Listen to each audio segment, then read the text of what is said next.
दिल्ली विधानसभा का दूसरा दिन भी हंगामेदार रहा है और इस वक्त मैं आपको तस्वीरें दिखाऊं तो दिल्ली विधानसभा परिसर में गांधी जी की मूर्ति आप देखेंगे और उसके नीचे बीजेपी के जो तमाम विधायक हैं वो खड़े हुए हैं। इनका कहना है कि उनको मार्शल आउट किया गया है। शुरुआत करूंगा अभय वर्मा जी से, आप ही के सवाल पर किया गया है।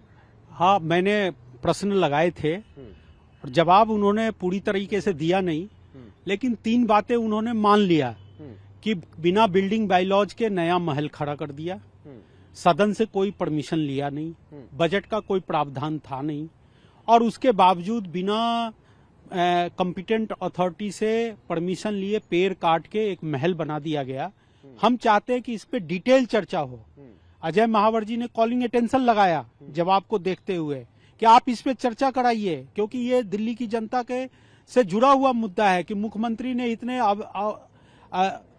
अनैतिक काम कैसे किए, कैसे उन्होंने किस कानून के तहत उन्होंने ऑर्डर देके ये महल खड़ा कर लिया।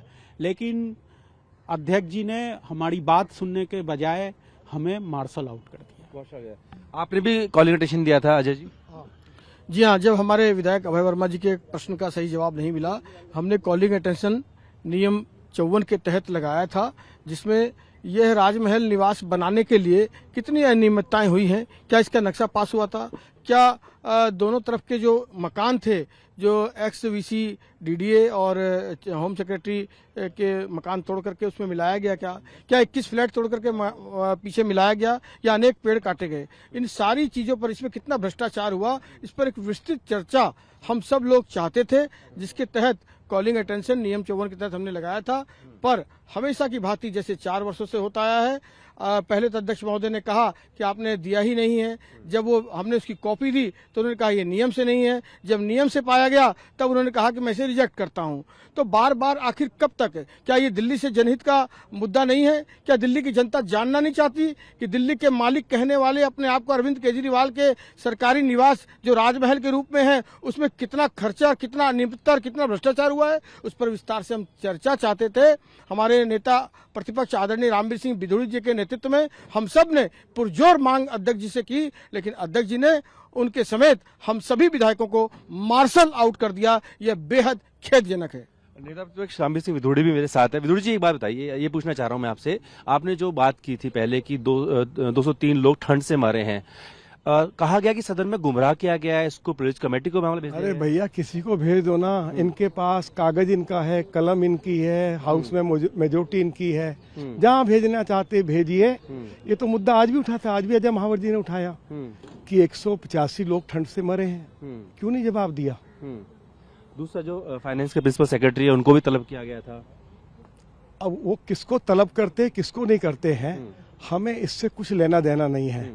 हमें तो जो दिल्ली के लोगों की समस्याएं हैं या जो अरविंद केजरीवाल की सरकार के द्वारा अनेक भ्रष्टाचार किए गए हैं, हम उन पर चर्चा चाहते हैं। अरविंद केजरीवाल की सरकार चर्चा से भाग रही है, मुख्यमंत्री हाउस में आते नहीं और अपोजिशन को मुद्दे उठाने की अनुमति देते नहीं है। हम दिल्ली की समस्याओं को लेकर सरकार से सवाल पूछना चाहते हैं। दर्जनों जो भ्रष्टाचार के गंभीर घोटालों के आरोप अरविंद केजरीवाल की सरकार के ऊपर हैं, उस पर हम चर्चा चाहते हैं। तो ये जवाब नहीं देना चाहते हैं। जब हम इनसे जवाब मांगते हैं तो ये हमें सदन से बाहर कर देते हैं, मार्शल आउट कर देते हैं, लोकतंत्र की हत्या की जा रही है।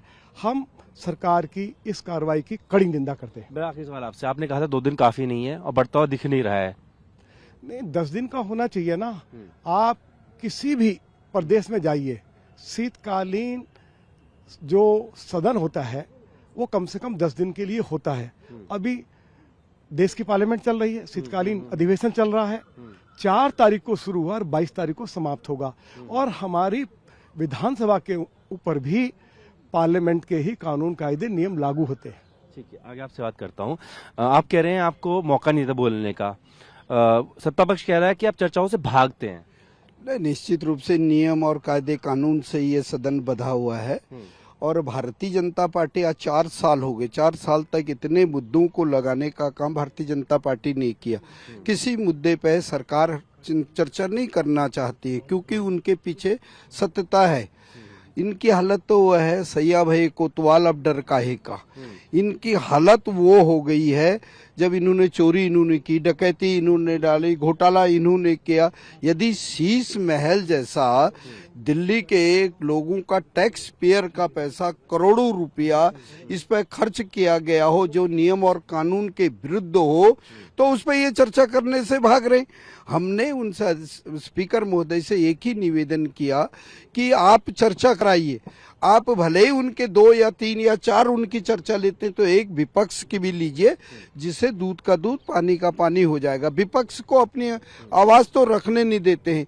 सरकार का काम सिर्फ ये रह गया है, वो गाली देना चाहते हैं, गाली देके और दूसरी पार्टियों को बदनाम करने का इस प्रकार का साजिश अपना रहे और सदन का सरेआम दुरुपयोग कर रहे हैं। सदन के अंदर यदि जो मुद्दे लग भी नहीं सकते हैं, ना वो कायदे को मानते हैं, ना कानून को मानते हैं, सत्ता का दुरुपयोग कर रहे हैं, ये मेरा मानना है।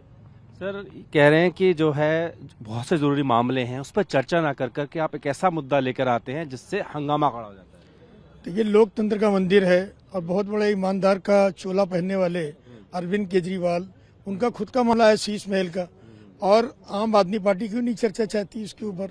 हमको गलत थोड़ा ना कह रहे हैं, हम कह रहे हैं भाई अगर पीडब्ल्यूडी ने टेंडर किया है तो सदन में बताइए, अगर वर्क ऑर्डर हुआ है तो सदन में बताइए, अगर आपके मकान पे कोई भी काम हुआ है तो आप सदन को बताइए, तो भाग क्यों रहे हैं? और ये आज जो मुखौटा ईमानदारी का केजरीवाल जी पहन रखा था वो जग जाहिर हो गया है। और मैं उनकी पार्टी का सदस्य रहा हूँ 5 साल, हमसे ज्यादा उन्हें कौन जानता है। और वो कहते थे कि हम बंगला नहीं लेंगे, 2 करोड़ फ्लैट लेंगे, और आज शीश महल तैयार कर दिया। तो ये जनता को बताना चाहिए ना ये। और वो कहते थे कोई भी काम करेंगे तो हम 70 विधानसभा में जाएंगे। शराब के ठेके खोले गए, कौन सी विधानसभा में गए? शीश महल बनाया तो कौन सी विधानसभा में बताने गए कि मैं शीश महल बना रहा हूँ? हम तो सत्यता चाहते हैं, लेकिन हमारा एक दूसरा पक्ष भी है कि लोकतंत्र का मंदिर है और माननीय स्पीकर साहब हम लोगों के साथ, चाहे नियम 280 के अंतर्गत हो, 280 के अंतर्गत नियम कहता है कि जो लिखा है वो पढ़ना है। अगर हम लोग अगर शुरू कर दें उस पर आगे तो हमको कहते रोक दीजिए आप। और उनके सदस्य 280 को जो उठाया क्वेश्चन जो लिख के भेजते हैं उससे कहीं ना कहीं मुद्दों से भटकते हैं, हम लोगों के साथ द्वारा विपक्ष के ऊपर की जा रही है। सर आप लगा रहे हैं आम आदमी पार्टी के ऊपर आरोप, ठीक है, वो ये कह रहे हैं कि दिल्ली में अवैध शराब की बिक्री बीजेपी कराती है। देखिए, आज हमारा जो मुद्दा था, जो सोकाल्ड ईमानदार केजरीवाल जी जो टूटी चप्पल किसी पैंट में घूमते थे और ये कहते थे मैं ईमानदार हूं और मैं रहने के लिए केवल 2 कमरों के फ्लैट में रहूंगा, उन्होंने सैकड़ों करोड़ रुपए अवैध रूप से लगाकर बिना नक्शा पास कराए, बिना उस पैसे को सदन से या कहीं से एलोकेट कराए बगैर मनमाने ढंग से बिना टेंडर के, बिना पेड़ों को काटने की परमिशन के जो मकान बनवाया वो अवैध है, गैर कानूनी है और वो भ्रष्टाचार में लिप्त है।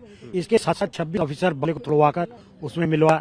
तो आज हम चाहते थे कि इस मुद्दे पर आज सदन में चर्चा होनी चाहिए, जिससे दूध का दूध पानी का पानी सामने आ जाए। बिक्री का आरोप लगा, उसको क्या कहते हैं? नहीं, शराब की बिक्री का जिन पर आरोप लगा वो तिहाड़ जेल में, इसका जवाब तो देंगे। बीजेपी बिकवा रही है, इसलिए अपनी नीति जो बिकवा रही है वो जेल में और उनको सुप्रीम कोर्ट, हाई कोर्ट जमानत नहीं दे रही। सर ये बताइए कि मनोज तिवारी जी के बयान को भी लेकर निंदा प्रस्ताव पास किया गया है, उसको लेकर पूरा आप क्या सोचते हैं? आप ये देखिए, मनोज तिवारी जी पूरी रात वहां पर उपस्थित रहे और ऐसे लोगों के साथ मिलकर कंधे से कंधा मिलकर लड़ाई लड़ी जिनका आशियाना उजाड़ने की तैयारी की जा रही है। आप ये देखिए कि 208 लोग जो ठंड से मर गए उसके ऊपर कोई चर्चा नहीं है। वो कह रहे हैं कि सर को गुमराह किया आपने, प्रदेश कमेटी को भेज दिया। नहीं, वो तो मालूम चलेगा ना, ये तो दिल्ली पुलिस की रिपोर्ट है।